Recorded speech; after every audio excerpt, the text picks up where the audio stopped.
Second और third law में check करो बेटा, कुछ पूछने पर जो हमने पढ़ा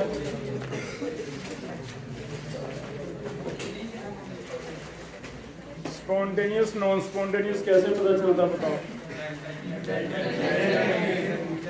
सात्विक बताएगा। गिब्स हेल्महोल्ट्ज इक्वेशन क्या है? माइनस डी डेल्टा एस मीराबिया। दो फेवरेबल फैक्टर बताओ बेटा स्पॉन्टेनियस के लिए। Positive, delta H negative, delta H positive. अगर डेल्टा एच नेगेटिव है, डेल्टा एस भी नेगेटिव है, तो फिर टेम्परेचर पे कैसे डिपेंड करेगा रिएक्शन? एक्सोथर्मिक है तो लो टेम्परेचर। अगर डेल्टा एच भी पॉजिटिव है, डेल्टा एस भी पॉजिटिव है, हाई टेम्परेचर क्योंकि एंडोथर्मिक। ठीक है। अगर दोनों फेवरेबल है हमेशा स्पॉन्टेनियस, दोनों अनफेवरेबल है हमेशा नॉन स्पॉन्टेनियस। एक फेवरेबल है तो टेम्परेचर डिपेंड है। ठीक है। न्यूमेरिकल आता है तो दो ही तरह के आपको बताए हैं, एक तो डेल्टा एच और डेल्टा एस की वैल्यू दी जाएगी, आपको डेल्टा जी निकाल देना है। अगर नेगेटिव आ गया तो स्पॉन्टेनियस है, नहीं तो नॉन स्पॉन्टेनियस। दूसरा ये कि जो टेम्परेचर डिपेंडेंट है उसमें टेम्परेचर कितना होना चाहिए, तो आपको delta H by delta S की रेशो लेके टेम्परेचर निकाल लेना है। फिर देख लेना है भी एंडो है तो इससे ज़्यादा होना चाहिए, एक्सो है तो इससे कम होना चाहिए। क्लियर है। सेकेंड लॉ थर्मोडायनामिक्स कहता है भी डेल्टा टोटल पॉजिटिव होनी चाहिए, और टोटल में दो चीजें आती हैं, सिस्टम और डेल्टा सिस्टम निकलेगा Q by T, delta S surrounding निकलेगा Q बाई टी। दोनों में से अगर ओवरऑल पॉजिटिव आ गया तो रिएक्शन स्पॉन्टेनियस है, नहीं तो ठीक है। और लास्ट एक टॉपिक था कि थर्ड लॉ से अगर परफेक्ट क्रिस्टलाइन सॉलिड है तो उनकी एंट्रोपी हम कैलकुलेट कर सकते हैं, क्योंकि 0 केल्विन पे एंट्रोपी 0 होती है, तो T केल्विन तक आते आते जितना भी चेंज होगा डेल्टा एस वही उसका एंट्रोपी हो जाएगा। और डेल्टा एस निकालते हुए आपको सारे फॉर्मूले बता दिए। कोई ये नहीं मैंने बताया भी प्रेशर कांस्टेंट ही रहना चाहिए, मैंने बताया डेल्टा एस निकालना होता है। डेल्टा एस तो कौन सी सब्सटेंस की कैसे चेंजेस हो रही हैं सारी देखनी पड़ेगी। जैसे हमने आइस वाला नहीं किया था कि आइस अगर 0 से चलते हैं तो 0 से 25 तक जाते हैं, तो फिर आइस पहले 0 से 273 जाएंगे, वो टेम्परेचर चेंज होगा उसमें डेल्टा एस निकाल लेंगे, फिर 273 पे वाटर बनेगा फ्यूजन से वो निकाल देंगे, फिर आगे 298 पे जाएगा, तो तीनों को ऐड करेंगे delta S 1 plus delta S 2। तो मैंने कोई ऐसा फॉर्मूला नहीं लिखवाया इसका कि CP log T, वो तो तुम्हें बताया कि आप चेंज निकाल सकते हो। अगर 0 से स्टार्ट कर रहे हैं, चेंज हमें पता है तो वो सारी S2 ही होगी, तो हम ऐसे एब्सोल्यूट एंट्रोपीज किसी की निकाल सकते। ठीक है। और लास्ट एक बता दिया था कि हेस लॉ सारों पे ही एप्लीकेबल है। दो रिएक्शन ऐड कर दें, दो सब्ट्रैक्ट कर दें, मल्टीप्लाई कर दें, U पे भी लगेगा, H पे भी लगेगा, S पे भी लगेगा और G पे भी लगेगा। ठीक है। यहाँ तक हो गया था, क्लियर है। आगे लास्ट इसमें ऐड करो एक रिलेशन, वैसे हमने पहले भी पढ़ लिया था, देखो relation of delta G with equilibrium constant. K के साथ इक्विलिब्रियम चैप्टर में आ रहा था, जब आपको कहा था कि एक बार रिलेशन क्रैम कर लो, relation of delta G with equilibrium constant. K के साथ क्या रिलेशन?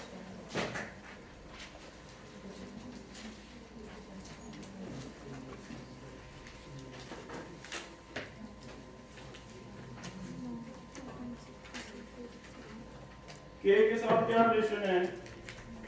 एक इक्वेशन है, थर्मोडायनामिक्स में नर्व्स की इक्वेशन कहा जाता है, दैट इज डेल्टा G जो है वो डेल्टा G नॉट से रिलेटेड है।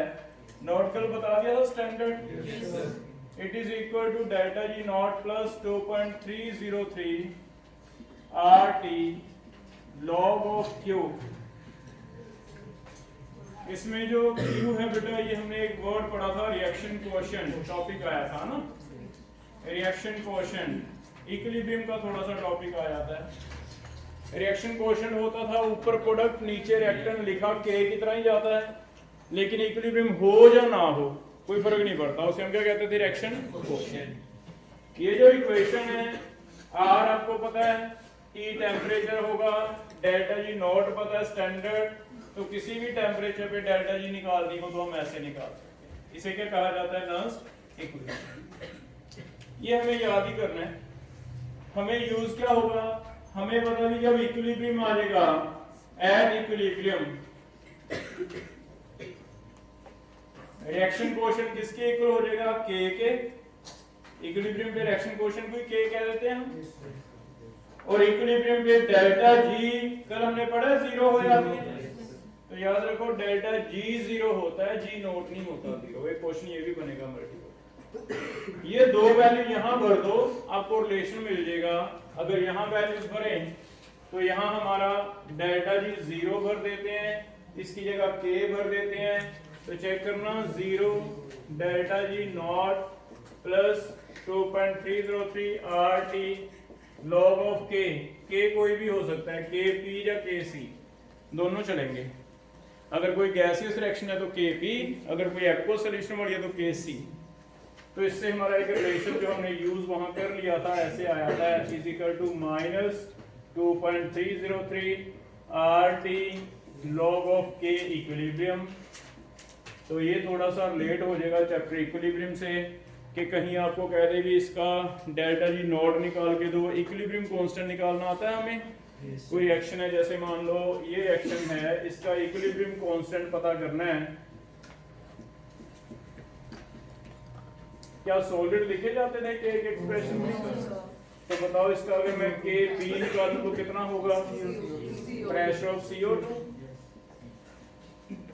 अब तुम्हें प्रेशर ऑफ CO2 देके अगर डेल्टा जी नॉट पूछा जाता तो हम पहले के बी निकाल लेते, के बी यहां भर के आंसर आ जाता डेल्टा जी नॉट, है ना। तो एक दो क्वेश्चन ऐसे हो जाएंगे भी के वहां से निकाल लो, इक्विलिब्रियम वाला रिलेट हो जाएगा, क्या निकाल दो यहां से, डेल्टा जी नॉट। हमने न्यूमेरिकल तो मेरे ख्याल इसके पहले भी आपको बता दिए थे कि भी बस ये फॉर्मूला याद कर हो जाएगा।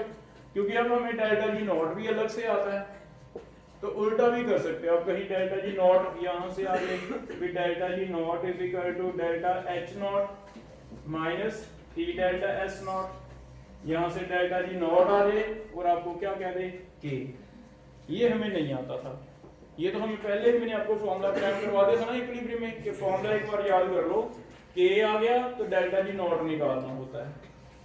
हाँ, वहां हम ये नहीं कर पा रहे थे कि क्वेश्चन आ गया था भी डेल्टा एच और टी डेल्टा एस ये थे, तब मैंने कहा था ये छोड़ दो।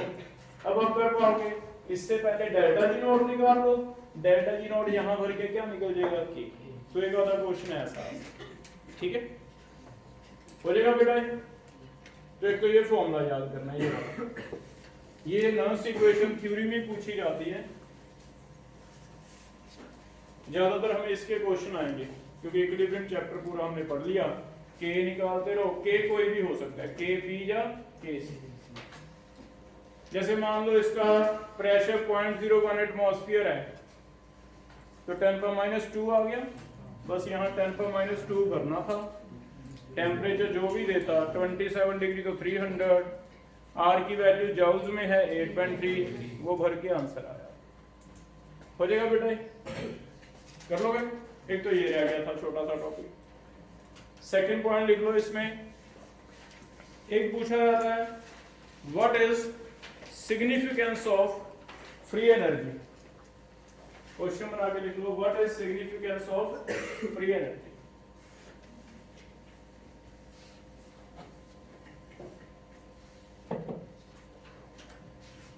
फ्री एनर्जी को आप ऐसे भी समझ सकते हो, सिग्निफिकेंस क्या बताया उसने, decrease in free energy,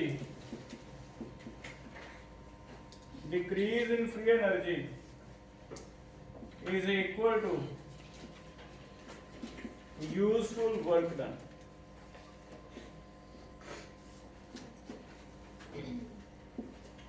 decrease in free एनर्जी is equal to useful work done।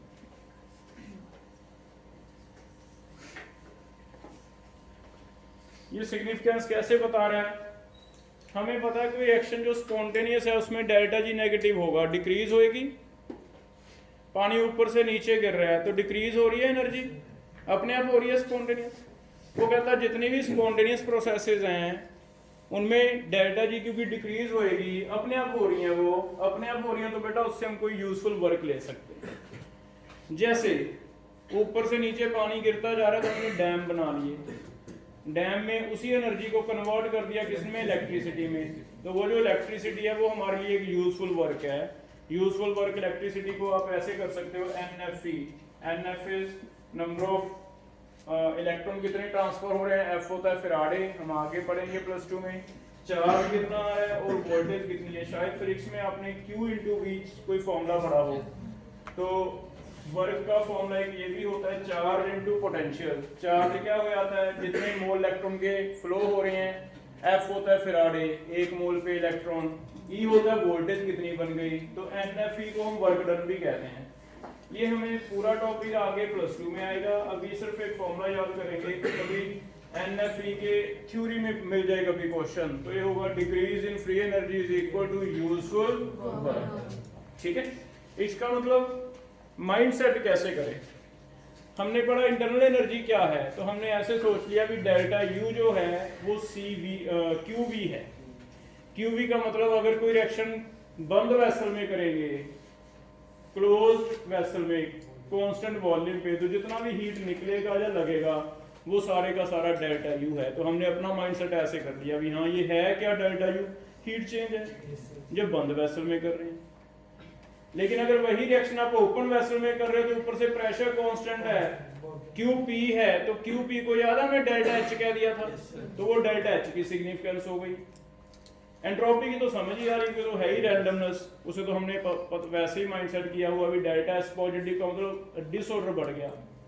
ऐसे इसकी अगर माइंडसेट करना हो भी है क्या चीज फ्री एनर्जी, तो इसका नाम सोचो फ्री एनर्जी। इसका मतलब मेरे पास कुछ एनर्जी पड़ी है वो फ्री रखी है मैंने, जब मैं चाहूंगा उसे काम करने में लगा लूंगा।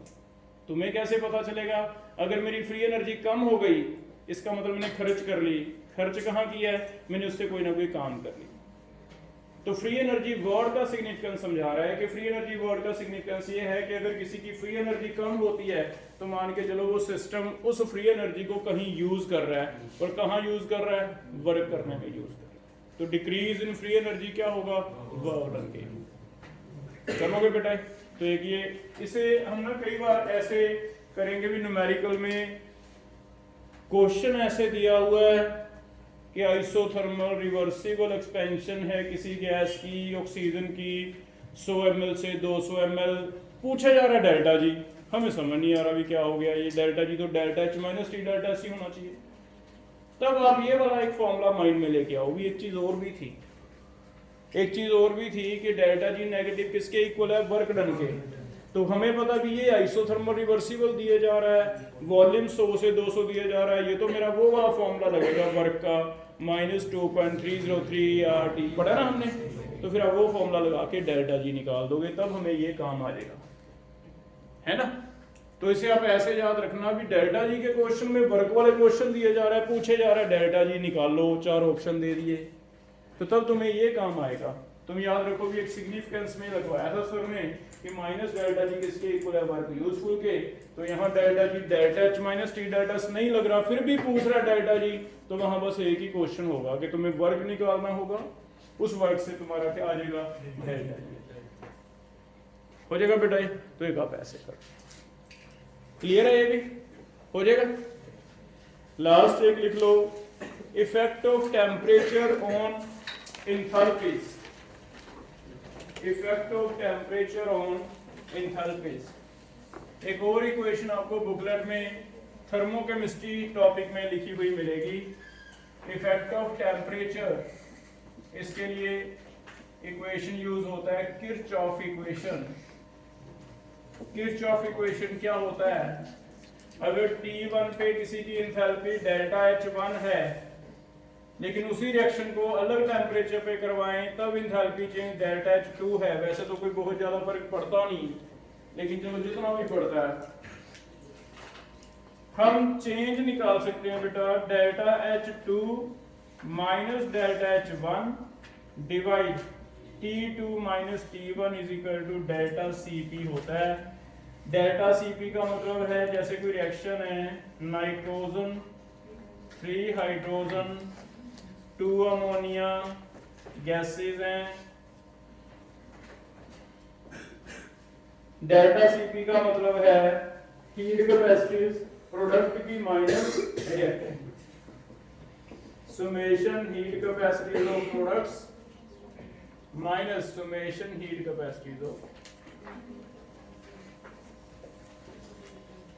क्या इनकी हीट कैपेसिटीज हमें याद है? कैलोरीज वाली करते हैं, कैलोरीज वाली बताओ। डायटोमिक के लिए कैलोरीज की Cp किससे याद है in terms of R? 7/2 R calorie में भर के कर लोगे, 7 ही रह गया। इसकी 3 × 7/2 R, इसकी 2 × पॉलीएटॉमिक है 4 R। क्या लगता है निकल जाएगी डेल्टा Cp? तो बहुत ही सिंपल सा क्वेश्चन बनेगा अगर आएगा तो। ज्यादातर कैलोरीज में पूछेगा, डेल्टा H की वैल्यू कैलोरीज में दे देगा, फिर तो इजी हो जाएगा ना। R की वैल्यू 2 भरी ये 7 हो गया, ये 2 भरी ये 21 हो गया, ये 2 भरी 16 हो गया। तो product minus reactant delta Cp आ जाएगा। अगर डेल्टा Cp आ जाएगा, एक T1 पे पता था, T2 पे पता करना होगा। इसे क्या कहते हैं? Kirchhoff equation. ज्यादातर थ्योरी का क्वेश्चन आया अभी तक, कभी न्यूमेरिकल आपको बुकलेट में एक दो क्वेश्चन मैंने दिए न्यूमेरिकल, वो सिंपल वाले ऐसे कैलोरीज वाले कर लोगे बेटा। इस इक्वेशन को कौन सा नाम दिया है? Kirchhoff equation. यही इक्वेशन बताओ अगर मैं डेल्टा U पे लगाऊं तो अभी मैंने आपको सिग्निफिकेंस की बात की थी, वहां Cp नहीं आएगा, Cv आएगा। तो ये सेम इक्वेशन कभी इंटरनल एनर्जी पे यूज हो जाए तो delta U2 minus delta U1 divide T2 minus T1 will be equal to delta क्या? C।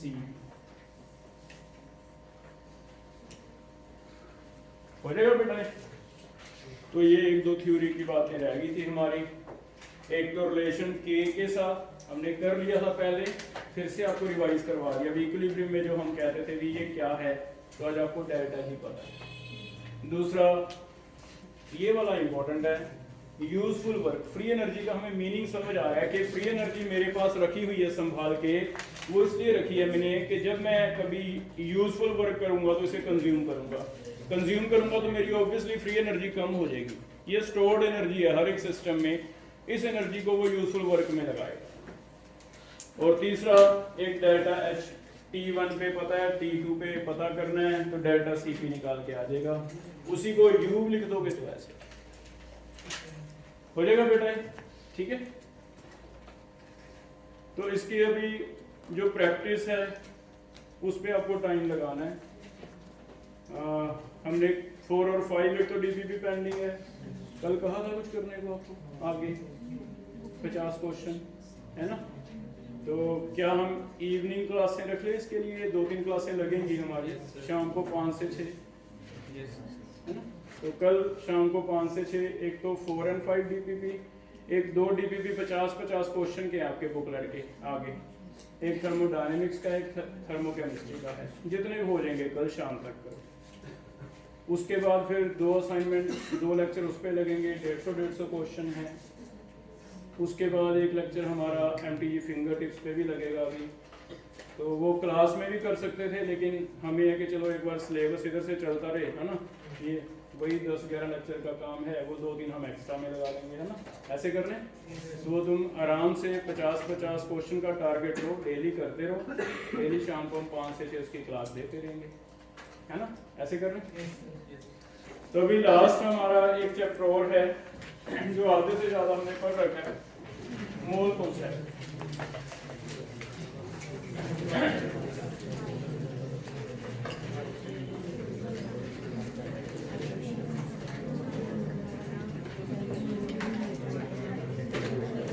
मोल कॉन्सेप्ट एक बेसिक चैप्टर है जो हर चैप्टर में आ रहा है। मोल्स बनाओ, इसके बनाओ, है ना।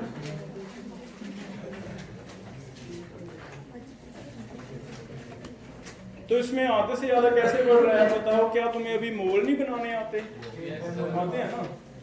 क्या PVNRT नहीं पढ़ा हमने, वो दोबारा से इसमें दिया हुआ है। क्या तुम्हें मोलैरिटी नॉर्मैलिटी नहीं पता चली? आती है ना।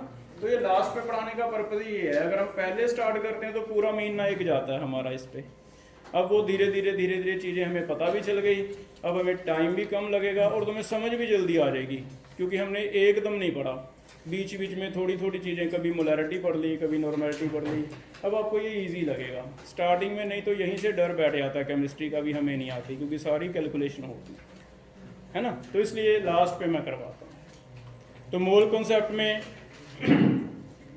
क्या क्या पढ़ना है, मेन एक तो टॉपिक हमारा जो पढ़ने वाला है, जो टच नहीं हुआ, वो है आपने 9th-10th में भी शायद पढ़ा होता है, एम्पिरिकल फॉर्मूला, कुछ मॉलिक्यूलर फॉर्मूला आता था, कहीं 9th में आता हो, है ना, नहीं आता, चलो एक तो वो पढ़ेंगे हम। एक स्टोशियोमेट्री का मेन टॉपिक है जो पढ़ना है, मोलैरिटी, नॉर्मेलिटी, ये सारा एक बार रिवाइज करेंगे पर रखें, ठीक है। तो स्टार्ट कर रहे हैं। सबसे पहले आज मोल क्या होता है इसके बारे में दोबारा से स्टार्ट कर रहे हैं। बेटा ये ग्लास है, इसमें हमने पानी भर दिया,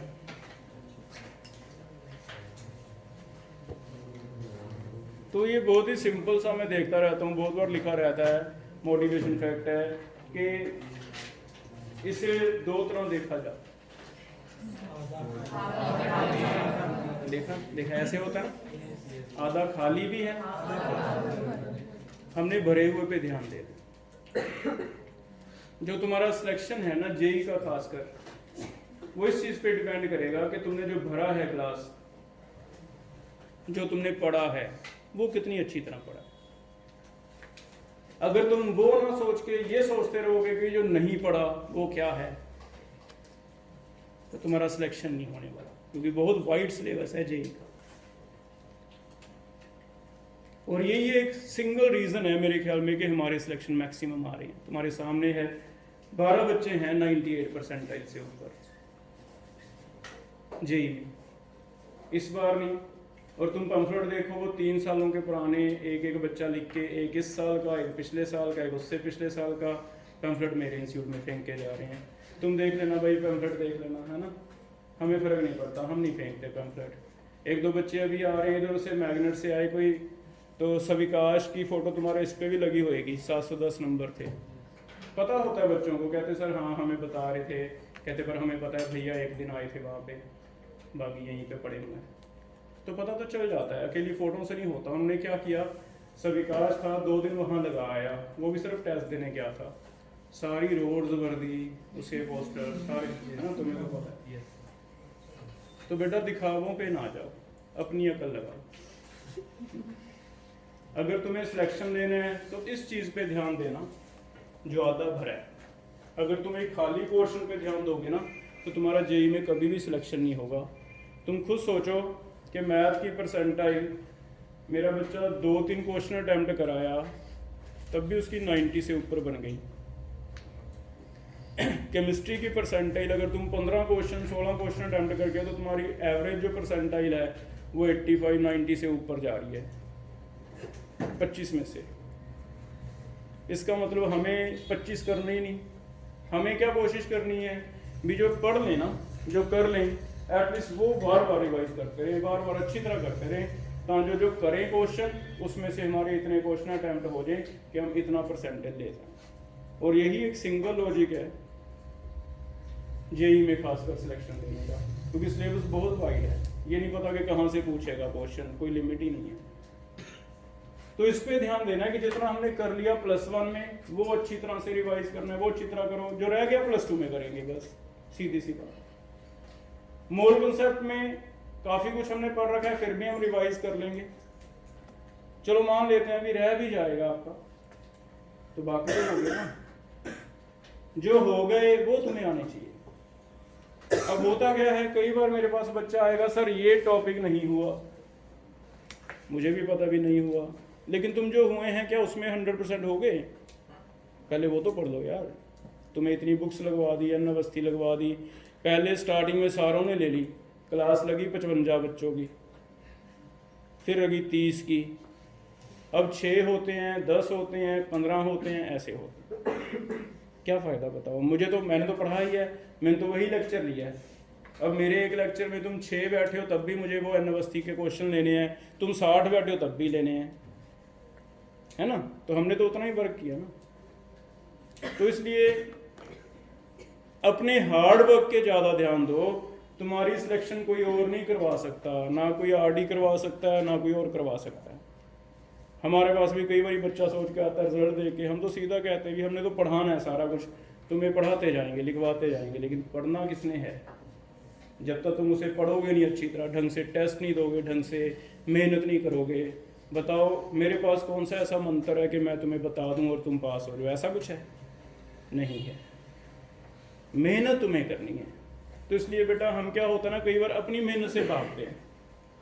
हम अपनी मेहनत से भागने की बजाय कोई ना कोई कसूर दूसरे में निकाल देते हैं कि हाँ इसका कसूर है, इसने ऐसे कर दिया। ऐसा नहीं हो। जब तक तुम खुद नहीं मेहनत करोगे, जब तक तुम खुद नहीं हार्डवर्क करोगे, तुम्हें ऐसे लोग पागल बनाते जाएंगे, पंपलेट वाले। ना बनो, तुम्हें बताया जा रहा है, ना बनो पागल किसी के पीछे लग के। कोई एलन नहीं है। इन्हीं यही फोटोएं पूरे ऑल ओवर इंडिया से तुम देखना। एक ऐसे करो, फर्स्ट रैंक ढूंढ लो और वो फर्स्ट रैंक मुझे ये बता दो कि कौन से इंस्टीट्यूट का नहीं है। वो चैतन्य का भी है, वो एलन का भी है, वो रेजोनेंस का भी है, किसका नहीं है वो तो बताओ। है कोई ऐसा? तो ये बिजनेस कारपोरेट्स हैं, हमें उनमें नहीं जाना। हमें कौन सा बिजनेस करना है? मेरा एक छोटा सा काम है कि मैं कोशिश करता हूँ कि ये बच्चे पढ़ने वाले हैं, लगे रहते हैं। अभी जितना का आता है, चलो हम अब देखो ऑल ओवर इंडिया पे पता नहीं हजारों प्रोफेसर हैं, उनसे तो मैं बहुत नीचे हूँ, है ना। हम कौन सा कहते हैं भी मैं तो टॉप का हूँ? मुझे भी पता है हम तो एक एवरेज टीचर है।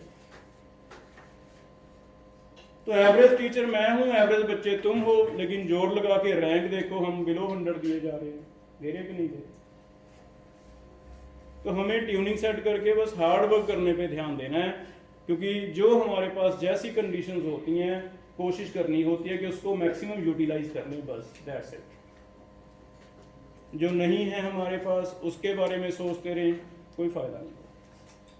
तो इसलिए जितना पढ़ा दिया उस पर ज़्यादा मेहनत करो, उस पर जोर लगाओ, उसे पढ़ने की कोशिश करो, उसे याद करने की कोशिश करो।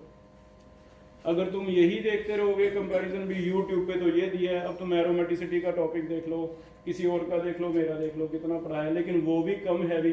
अगर तुम देखने लग जाओगे यूट्यूब पे, वो तो एमएससी वाला पढ़ाने लग जाएगा। फिर ग्रेजुएशन में हमने और ज़्यादा डिटेल पढ़ा था, एमएससी में एमओटी पूरी आ जाती है। लेकिन मुझे आता है, दैट डजंट मीन कि मैं तुम्हें पढ़ाता जाऊँ। मुझे तो ये सोच के पढ़ाना ना कि जेई में क्या आएगा, उतने लेवल का तुम्हें बताया जा रहा है। तो इसलिए थोड़ा सा बस इस पे ध्यान दो कि जितना हमने भर लिया इसे अच्छी तरह रिटेन करते जाएं, नहीं तो कोई फायदा नहीं होने वाला, जितना मर्जी पढ़ते जाओ। तो ऐसी मोल कंसेप्ट में ब्रीफ जितना हम कर सकते हैं, जितना मुझे लगता है कि हाँ इनको जरूरत है, वो एटलीस्ट पढ़ लो। जो नहीं करवा रहा हूँ उस पर छोड़ दो। कोई क्वेश्चन आएगा मुझे पकड़ लेना, मैं बैठा हूँ यहाँ पे। तुम्हारा उतना जरूर आएगा जिससे तुम इतना रैंक ले सको, 99.9%। अगर एक नहीं आएगा तो क्या फर्क पड़ जाएगा। अब एक टॉपिक होता है सॉल्ट एनालिसिस केमिस्ट्री में, बहुत रट्टे वाला टॉपिक है। सारी ऐसे टेस्ट हैं कि रटने हैं बस। वो या तो ये है कि तुम्हें मैं नोट्स दे दूं कि बेटा रट के लाना सल्फेट के कौन कौन से टेस्ट हैं, लेकिन हम करवाते ही नहीं, फिर कौन सा सिलेक्शन नहीं आते। कभी आता है उसमें से एक क्वेश्चन, ज़्यादातर नहीं आता। अब वो एक चैप्टर के चक्कर में मैं तुम्हें सारे भुला दूं, इक्विलिब्रियम भी भूल गया, थर्मल भूल गया, क्योंकि सल्फेट के टेस्ट ही नहीं याद हुए, 1000 टेस्ट हैं, क्या वो सियानत होएगी मेरी? तो इसलिए हमें पता रहता है, उस पे ना जाओ। वो तुम्हें जानबूझ के कंफ्यूज करेंगे। कोई एलन वाला घर पे आ जाएगा, भी ये पढ़ाया मैंने तुम्हें बताया, जो मेरे पास आ रहे हैं, खुद क्या पढ़ाया वो तो बताओ ना। खुद तुमने क्या पढ़ाया? ये हम प्लस 2 में पढ़ेंगे, ये अकेला बेसिक करवाया था, ये मुझे नहीं आता, केमिस्ट्री खत्म हो गई। तो इसलिए ये सारा एक ही बात है। सिर्फ वो बच्चा अच्छा है जो खुद हार्ड वर्क कर रहा है, जो पढ़ रहा है, जिसने खुद पढ़ा है, चाहे वो कहीं भी बैठ के पढ़ा है, चाहे मेरे पास है कहीं। और इसी पे तुम्हें वर्क करना है कि तुम खुद पे ध्यान दो कि हम जितना हो सकता है हार्ड वर्क कर लें, उसी से हमारा सिलेक्शन आएगा। किसी के हाथों में नहीं है हमारा सिलेक्शन, ठीक है। तो उसमें कुछ चीज़ें हम पढ़ेंगे, कुछ चीज़ें सिर्फ थ्योरी है, जैसे लॉज है, आपने शायद पहले पढ़े होते हैं। Law of conservation of mass, मैं क्या बताऊँ, कितनी बार तो हम डेली बोलते हैं मास क्या नाइदर बी ग्रेटर नॉट, तो वो हम थ्योरी इसमें से रीड कर लेंगे। बाकी जो जेई वाला पार्ट है वो तो मोल क्या होता है अगर हमें पूछा जाए, it is a unit of measurement.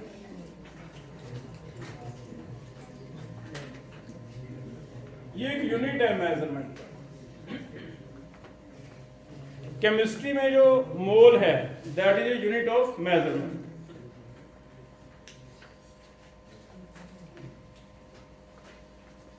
हमने मोल बनाया क्योंकि एक एटम तो दिख ही नहीं रहा था अभी, एक एटम का वेट तो मैं ले ही नहीं पा रहा था, तो मैंने एक मोल एटम बनाए। एक मोल, वैसे तो एक मोल एक डजन है केमिस्ट्री का, जिसमें कितने सारे पार्टिकल्स होते हैं, इतने सारे पार्टिकल्स। ये एक जनरल जैसे एक डजन 12 चीजें होती हैं, वैसे एक मोल बेटा इतनी चीजें होती हैं। लेकिन केमिस्ट्री में इसका एक्स्ट्रा एडवांटेज ये है कि अगर मैं लिख देता हूं 1 मोल ऑफ एटम्स, तो हमने देखा भी इतने सारे एटम्स हो जाते हैं और इनका वेट हमें पता चल जाएगा कितना है, जितना उसका एटॉमिक वेट है इन ग्राम्स। तो केमिस्ट्री में ये एक्स्ट्रा एप्लीकेशन कि जो उसका एटॉमिक वेट हमने रखा है ना ग्राम में, वो मेजरेबल है, वो एक एटम का थोड़ी ना है। सोडियम का अगर 23 ग्राम है तो एक एटम तो दिख भी नहीं रहा, इतने सारे मिलियंस बिलियंस ट्रिलियन से भी ज्यादा, इतने सारे एटम का वेट कितना है, एटॉमिक वेट 23 ग्राम। तो हमने मेजर करने के लिए यूनिट बनाया, चलो इकट्ठे कर दें ताकि हम रिएक्शन तो करने लग जाए। 23 ग्राम तो मैं मेजर कर लूंगा, एक एटम का हम मेजर कर लूंगा, है ना। तो पहला तो एटम्स के लिए है एप्लीकेशन, ये है। दूसरा एप्लीकेशन है अगर यही वाला 1 मोल मॉलिक्यूल्स के लिए लेंगे, 1 मोल ऑफ मॉलिक्यूल्स, तो कितने मॉलिक्यूल्स होंगे, फिर से एवोगैड्रो 6.02 into 10 power 23 इनटू है क्या, मोलिकुलर वेट, फिर से इन, ठीक है। जैसे अगर मैं सोडियम की बात करूं तो मैं कहूंगी एक सोडियम का मोल लेके आना बेटा, तो तुम ला सकते हो। तुम जाओगे, तुम देखोगे 23 ग्राम सोडियम, कहीं ऐसे टुकड़ा पड़ा सोडियम का, काट के कितने ग्राम वेट कर लोगे, 23 ग्राम, तुम ला दोगे ना मुझे। अगर मैं तुम्हें कहता भी मैंने रिएक्शन करवानी है, जब बेटा एक एटम ले आ सोडियम का, तुम देखते रहते भी कहां से केमिस्ट्री पढ़ा देगा, एक एटम कैसे लेके आए, इज इट पॉसिबल। तो इसलिए हमने मोल तैयार किया भी जिसकी रिएक्शन करवा तो पाएंगे, एक मोल लेके आओ, 2 मोल लेके आओ, ऐसे बातें करेंगे, ठीक है, हो जाएगा, क्योंकि वो मेजर है, कर लोगे। अब इस पार्ट में से हमें क्या क्या क्वेश्चन आने हैं, कुछ एक फॉर्मूले लिख रहे हैं। पहला तो एटम्स के लिए नंबर ऑफ मोल्स बनाने आ जाते हैं। नंबर ऑफ मोल्स बनाने कैसे हैं, वेट पता है, डिवाइड एटॉमिक वेट, एटम है तो एटॉमिक वेट लिख देंगे, मॉलिक्यूलर तो मॉलिक्यूलर वेट लिख देंगे, ठीक है। तो वेट को डिवाइड करो एटॉमिक वेट से, नंबर ऑफ मोल्स, पहला फॉर्मूला जो हमने याद करना है। दूसरा अगर कहता है नंबर ऑफ एटम्स, तो बेटा नंबर ऑफ मोल्स बना लिए। एक मोल में हमें पता है एवोगैड्रो होते हैं, 2 मोल में, 3 मोल में, तो नंबर ऑफ एटम्स, ठीक है। तो हमें 2 तरह के क्वेश्चन मिलेंगे। 10 ग्राम सोडियम है, मोल कितने बने, तो 10 ग्राम डिवाइड 23। 10 ग्राम सोडियम में एटम कितने बने, पहले मोल्स बना लिए इनटू एवोगैड्रो, क्योंकि एक में 6.02 तो मल्टीप्लाई हो जाएगा। ये एटम्स के बारे में फॉर्मूले बने, पहला कैलकुलेशन हो गया। सेम हमारा मॉलिक्यूल्स के बारे में है। मॉलिक्यूल्स के बारे में क्या क्या फॉर्मूले बनेंगे, फिर से पहला अगर कहता है नंबर ऑफ मोल्स बनाओ, तो एक चीज वेट लेना है इन ग्राम्स, डिवाइड क्या कर देना है, मॉलिक्यूलर वेट। मॉलिक्यूलर वेट अब तुम्हें प्रॉब्लम नहीं ना आएगी, तुम्हें पता है अमोनिया, तुम जल्दी से बताओगे कितना, अमोनिया 17 ग्राम, मीथेन 16 ग्राम। लेकिन अगर हम स्टार्टिंग में करते हैं तो मैं इसी में प्रॉब्लम आ रहा है कि भी ये है क्या मॉलिक्यूल क्या है ना, तो इजी हो गया ना हमारे लिए, मॉलिक्यूल कर लोगे। लेकिन अगर तुम्हें नंबर ऑफ मॉलिक्यूल्स बनाने हैं तो एक मोल में हमें पता है, पहले मोल्स बना लेंगे। मोल चाहे मैं सीधा ऐसे लिख दूं, wait upon molecular wait, moles बन गए इनटू क्या हो जाएगा एवोगैड्रो, तो नंबर ऑफ मॉलिक्यूल्स आ गए भी। 10 ग्राम अमोनिया में अमोनिया के कितने मॉलिक्यूल्स हैं, तो पहले आप मोल्स बना लोगे, मल्टीप्लाई क्या कर दोगे मॉलिक्यूल। क्या फर्क है कोई, ये एटम है मॉलिक्यूल सेम ही फॉर्म है। हाँ लास्ट एक मॉलिक्यूल में एक और फॉर्मूला बन जाएगा, वो क्या है, अगर मॉलिक्यूल में आता है number of atoms of a particular type,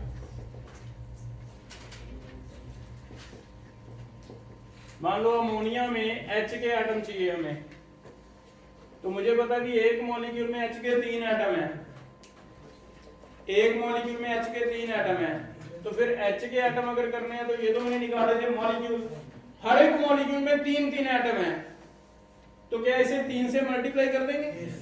तो फिर किसी पर्टिकुलर टाइप के एटम निकालने तो सेम है, वेट बाय मॉलिक्यूलर वेट करो इनटू एवोगैड्रो, लेकिन into number of atom in molecular formula, जो मॉलिक्यूलर फॉर्मूले में वो एटम है उससे मल्टीप्लाई कर दो। जैसे NH3 है तो H के 3 एटम है तो 3 से मल्टीप्लाई कर दो। N के लिए कितने से मल्टीप्लाई करेंगे 1 हो जाएगा। तो पहला तो बहुत ही सिंपल सा टॉपिक है कि किसी के एटम मॉलिक्यूल बनाने हो हम ऐसे बनाते कर लोगे बेटा।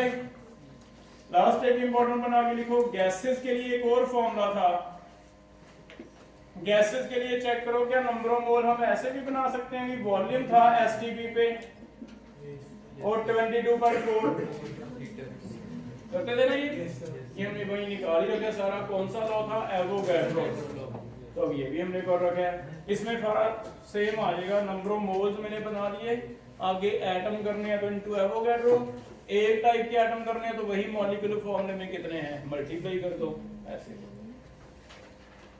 कर लोगे।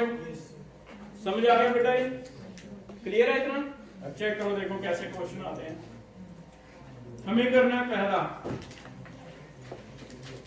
अच्छा इससे पहले एक दो चीजें और इंपॉर्टेंट लिख लो, इंपॉर्टेंट लिख लो। कई बार वर्ड ना ग्राम एटम यूज करेगा, अगर एटम की जगह ग्राम एटम यूज करता है तो ये मोल्स को ही कहा जाता है। तुम्हें कंफ्यूज करने के लिए एक वर्ड बना दिया, तुम्हें कहते 1 मोल ऑफ सोडियम 23 ग्राम है, तुम्हें कहते 1 ग्राम एटम ऑफ सोडियम, तो तुमने सोचना भी एटम नहीं है, क्या है ग्राम एटम। ग्राम एटम का मतलब मोल ही है। एक ऐसे तुम्हें ग्राम मॉलिक्यूल बोल दे अमोनिया का, तो अकेला मॉलिक्यूल क्यों नहीं बोला, कुछ तो फर्क होगा। ग्राम मॉलिक्यूल का मतलब सेम है, मोल है, तो एक मोल मॉलिक्यूल की बात हो रही है अमोनिया, तो उसे ग्राम मॉलिक्यूल कह देगा। तो ग्राम एटम हो सकते हैं, ग्राम मॉलिक्यूल हो सकते हैं, ऐसे कर लोगे बेटा। तो एक ग्राम एटम है, ग्राम मॉलिक्यूल, ये मोल ही हैं, ऐसे बोलिएगा। अब ये फॉर्मूले लगाने हैं हमने, यहाँ भी चाहे नंबर ऑफ मोल की जगह मैं ऐसे भी लिख सकता हूँ, wait upon atomic weight into क्या आ जाएगा, क्लियर है? देखो अब हम इसे प्रैक्टिस करते हैं। एग्जांपल पहला, आपके पास है 1.8 ग्राम ग्लूकोज है, किसे आता है ग्लूकोज का फॉर्मूला,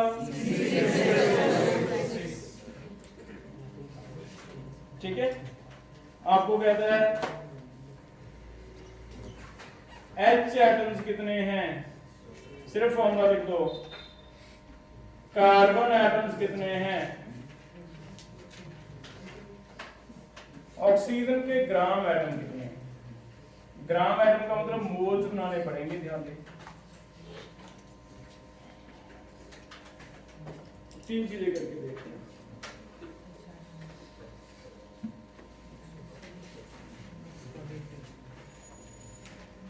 तो जो फॉर्मूले लिखे कॉपी पे चेक करना, इनमें से कौन सा फॉर्मूला पहले के लिए सूटेबल है। Number of atom specific type वाला है ना, number of atom specific type वाला क्या फॉर्मूला है, पहले करेंगे बेटा wait upon molecular weight into Avogadro into number of atom in molecule. ऐसे लगेगा, फॉर्मूला समझ आ गया। अब कार्बन के लिए लगा रहा हूं मैं, H के लिए पहले, H के लिए वेट कितना है 1.8, मॉलिक्यूलर वेट बनाना आता है 180 आ जाएगा, C6H12O6, 6 कार्बन का 72, 12H का 12, 6O का 96, 180 इंटू एवोगैड्रो 6.02 इंटू 10^23 ले रहे हैं, 6.022 होता है वैसे तो, 6.02 इंटू 10^23 ले रहे हैं, इंटू H के लिए कितने से मल्टीप्लाई करेंगे, बस ये मैच कर लो, हो जाएगा ना ये, ठीक है। तो ऐसे तुम कार्बन का कॉपी पे लिख के देखो, मुझे सिर्फ फॉर्मूला बता देना। 6.1 कार्बन के लिए पहले मोल्स बने 1.8 डिवाइड 180 इनटू एवोगैड्रो इनटू कितने 6, ठीक है। दूसरा आ गया थर्ड में बस ये टर्म नहीं लगेगी क्योंकि ये तो एटम्स बना देगा, मॉलिक्यूल्स बना देगा, हमें मोल्स रखने हैं तो मोल्स बना के मल्टीप्लाई तो करना पड़ेगा कितने मोल्स हैं, आगे मॉलिक्यूल्स नहीं बनाएंगे। चलो एवोगैड्रो किसके लिए था, मॉलिक्यूल के लिए, तो इसमें हम थर्ड में ऐसे करेंगे कि ओ ग्राम एटम का मतलब मोल्स हैं, तो पहले होगा 1.8 डिवाइड 180, ये मोल्स आ गए ग्लूकोज के, हर एक ग्लूकोज के मोल में कितने ओ के मोल हैं, इसका मतलब ये है बेटा कि अगर मैं एक मोल बोलता हूँ ग्लूकोज का तो उसमें 6 मोल हैं कार्बन के, 12 मोल हैं H के, 6 मोल किसके हैं O के, तो जितने भी मोल बने उसे कितने से मल्टीप्लाई कर दो, हो जाएगा। तो कुछ ऐसे क्वेश्चन बन जाए, कर लोगे पहला टॉपिक, क्लियर है। तो बहुत सिंपल सा है, बस फॉर्मूले याद करने हैं। फिर से देखो, पहला मोल्स का formula wait upon atomic wait या मॉलिक्यूलर वेट, एटम्स का इनटू एवोगैड्रो, लेकिन अगर मॉलिक्यूल में स्पेसिफिक एटम है तो multiply by that number of atom, ऐसे 3 फॉर्मूले, ठीक है, हो जाएगा। क्लियर है यहाँ तक। अब मल्टीपल देखो कैसे आता है, देखो out of following which one has maximum number of atoms, out of following which one has maximum number of total atoms, किसमें मैक्सिमम नंबर हैं of total atoms। A option है 1.7 ग्राम अमोनिया,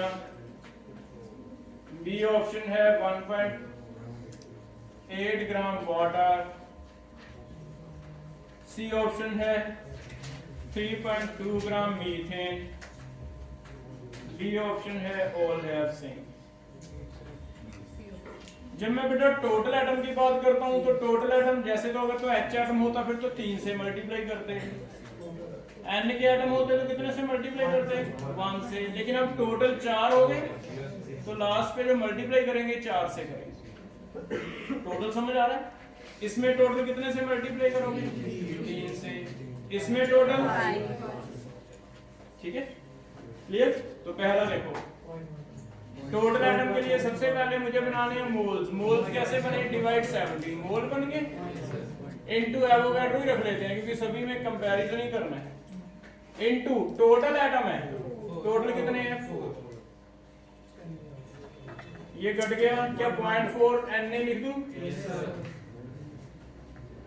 सेकंड में 1.8 divide 18 into Na into total कितने हैं 3.3 Na, ये कितना होगा 3.2 divide 16 into Na, total कितने हैं, कार्बन 1 है 4 H है, टोटल कितने हो गए 5, कितना 1 Na आ गया। और लास्ट सेम, बताओ कौन सा ज्यादा, तो सबसे ज्यादा C है, उससे कम A है, उससे कम हो जाएगा। तो मल्टीपल हमें ऐसे बहुत ही सिंपल से आएंगे। बस एक फॉर्मूला याद है कि पहले हमें वेट डिवाइड मॉलिक्यूलर वेट करना होता है, फिर इनटू Na करना होता है, फिर एटम स्पेसिफिक है तो स्पेसिफिक, टोटल है तो टोटल, ऐसे कर लोगे बेटा, ठीक है, हो जाएगा। या फिर सेकंड क्वेश्चन कर रहे हैं, find out weight of, find out number of total electrons, comma protons and neutrons. Number of electrons अलग है, protons अलग है, and neutrons in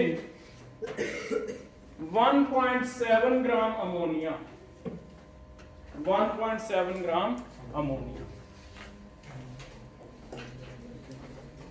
तो सबसे पहले मॉलिक्यूल्स बना के दो मुझे, मॉलिक्यूल्स कितने बनेंगे 1.7 के?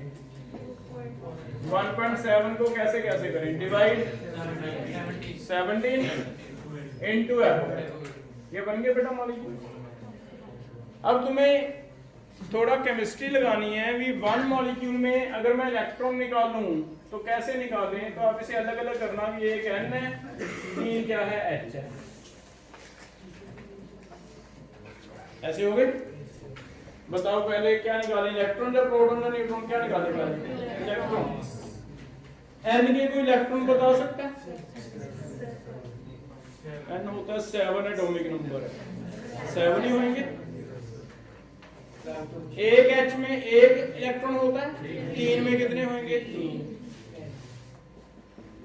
10 इलेक्ट्रॉन हो गए। अब बताओ ये आपके मॉलिक्यूल्स आ गए थे, तो एक मॉलिक्यूल में 10 हैं, तो जितने भी मॉलिक्यूल हैं 10 टाइम हो जाएंगे। इट मींस इलेक्ट्रॉन्स का फॉर्मूला बन गया, नंबर ऑफ इलेक्ट्रॉन कितने आ गए, 1.7 डिवाइड 17 इनटू एवोगाड्रो इनटू 10। बस एक ये हो जाएगा ज्यादा से ज्यादा कि आगे चला जाए स्पेसिफिक एटम, टोटल एटम, या फिर कोई इलेक्ट्रॉन प्रोटॉन में आ जाए तो आप एक के निकाल दो, मल्टीप्लाई कर देते, कर लोगे ये, सॉल्व हो जाएगा। सेकंड प्रोटॉन्स कर रहे हैं, नाइट्रोजन के लिए प्रोटॉन 7 प्लस 3 10 हो गए, फिर से सेम ही आ जाएगा, 1 आ गया। अगर देख रहे हैं न्यूट्रॉन ध्यान से निकालो, 7 प्लस 3 इंटू कितने करें, 0, क्योंकि H में होता ही 7, तो नंबर ऑफ न्यूट्रॉन कितने आ जाएंगे, is equal to 1.7 divide 17 into Avogadro into 7.7। तो ये हो जाएगा अभी मॉलिक्यूल्स में एटम्स, टोटल एटम, आगे इलेक्ट्रॉन प्रोटॉन न्यूट्रॉन, तो एक में निकाल के मल्टीप्लाई कर हो जाएगा।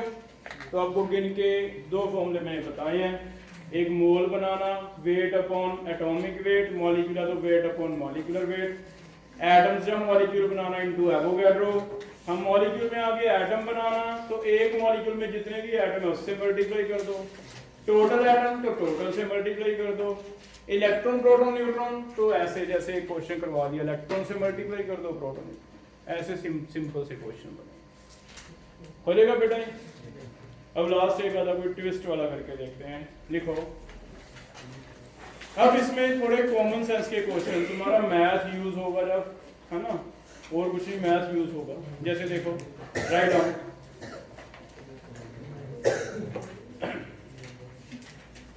find out number of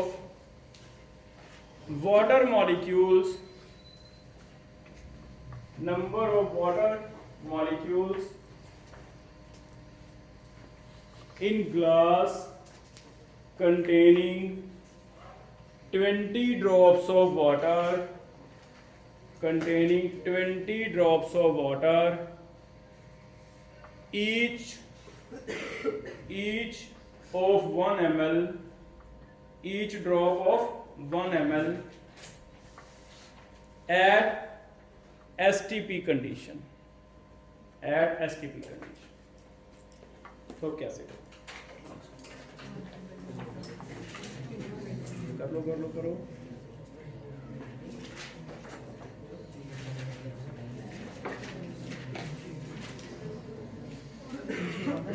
अब तुम्हारा कॉमन सेंस लगेगा। अच्छा कोई बताओ, अगर मैं तुम्हें ये बताता भी ग्लास में इतने ग्राम वाटर है, फिर तो निकल जाते ना, wait upon molecular weight into Avogadro, निकल जाते। इसका मतलब तुम्हें ध्यान देना है कि ग्लास में तुम्हें वेट पता करना पड़ेगा। कैसे निकलेगा? निकाल दिया। ये कह रही है 1 ड्रॉप का 1 ग्राम, 20 का 20 ग्राम, बताओ सही है? हाँ, लिखो। तो कॉमन सेंस क्या था? वाटर की डेंसिटी कितनी होती है? 1। तो वाटर की डेंसिटी 1 है, मींस ml और ग्राम एक ही तो है। अगर 1 ड्रॉप का 1 ml है, 20 ड्रॉप का 20 ml, 20 ml मींस 20 ग्राम। तो बस एक आधा क्वेश्चन ऐसे यहाँ से आएगा, केमिस्ट्री का नहीं था ये, है ना? दिमाग लगाना था आपने भी डेंसिटी से कैसे निकलेगा। तो राइट डाउन, तो आप लिखोगे density of water is equal to 1, it means कितना वाटर है? 20 ग्राम वाटर है। तो 20 ग्राम वाटर में निकाल दो कितने हैं molecules.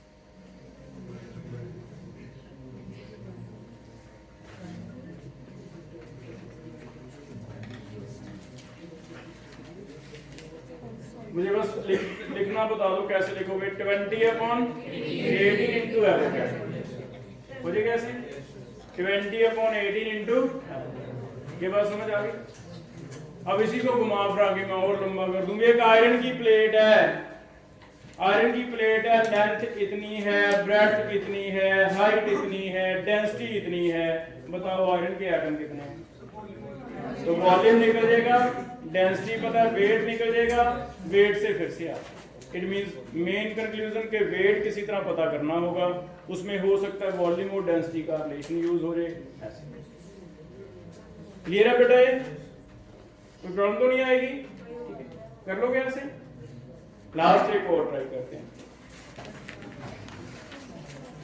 Find out number of gold atoms, number of gold atoms, number of gold atoms in a gold plate 4 into 2 into 5 centimetre cube, कुछ ऐसे लिखा हुआ है, इसका मुझे समझ नहीं आ रहा क्या है। 4 into 2 into 5 सेंटीमीटर क्यूब, क्या मतलब है? इससे पता चलता है कि डायमेंशंस हैं, ये क्या है? वॉल्यूम। ठीक है, डेंसिटी गिवन है गोल्ड की, चलो मैं आपको इजी कर देता हूं, 10 ग्राम पर सेंटीमीटर क्यूब है, लेकिन आगे लिख रखा है कि गोल्ड इज 22 कैरेट।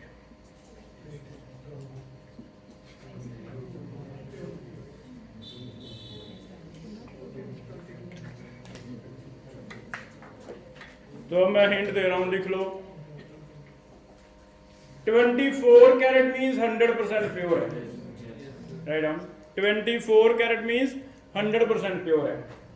तो तुम्हारी जो ज्वेलरी होती है बेटा जनरली, वो 22 कैरेट की बनी होती है। जब ज्वेलरी लेके आते हैं ना, जैसे प्योर गोल्ड देखोगे तो प्योर गोल्ड का रेट चल रहा है 60,000, लेकिन तुम लेके आओगे, तुम खुश हो जाओगे, वो तुम्हें दे देगा 56, क्योंकि उसने क्या दिया? 22 कैरेट दिया।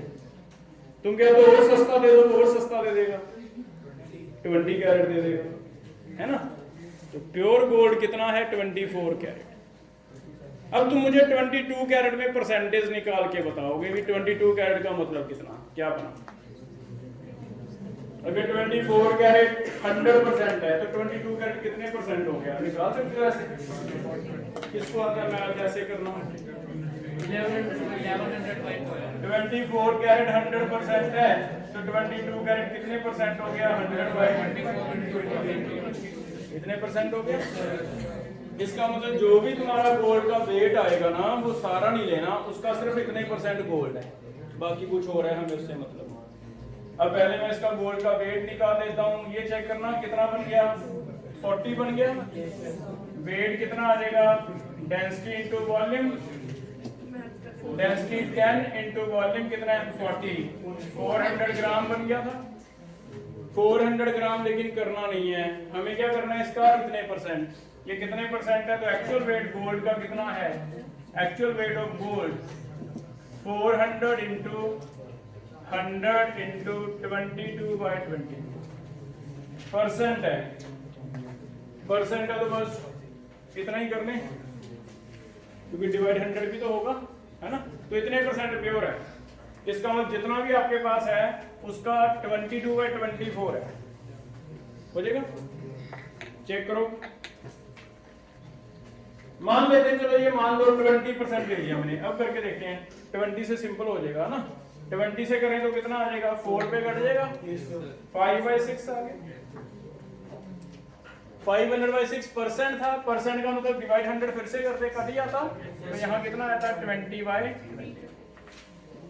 इतने ग्राम आया था, इतने ग्राम आया था, तो फिर आगे सेम था, weight divide atomic weight, gold का वेट आपको दिया जाएगा 197 होता है, गोल्ड का वेट आपको दिया जाए, एटॉमिक वेट जेई में लिखे रहते हैं सारे ना, आगे एक पेज पे जो भी तुम्हें चाहिए होगा, डेंसिटी, एटॉमिक वेट, वो सारी चीजें दी जाती हैं तुम्हें, तुम्हारे लिए ज्यादा इजी है ना, कर लोगे बेटा ये। तो सिंपल क्वेश्चंस है पहले मोल वाले, आपको बस 2-3 फॉर्मूलों पे ध्यान देना है। हाँ, आगे थोड़ा सा ऐसे दिमाग, एक डेंसिटी वॉल्यूम वाला रिलेशन याद कर लो, भी कभी थोड़ा सा ट्विस्ट करके क्वेश्चन दे तो डेंसिटी वॉल्यूम के क्वेश्चन आ सकते, कर लोगे ऐसे, ठीक है, हो जाएगा ये। फिर से देखो, पहले वेट निकाल दिया, अगर ये ना लिखा होता 22 कैरेट तो सीधा था, वेट आ गया, weight divide atomic weight into Avogadro, ये लिया, इसका मीनिंग तुम्हें समझा दिया। 24 कैरेट का मतलब 100 है, 22 का कितना है, चाहे सीधा ही कर लो भी, 400 का 20/24 हिस्सा वो गोल्ड है, क्योंकि 24 में से 20 गोल्ड है, 24 में से 20 गोल्ड है, तो 400 में से कितना गोल्ड है, गोल्ड आ गया, गोल्ड का वेट पता चल गया, आगे सारा सेम हो जाएगा। तो ऐसे बहुत सिंपल से क्वेश्चन है।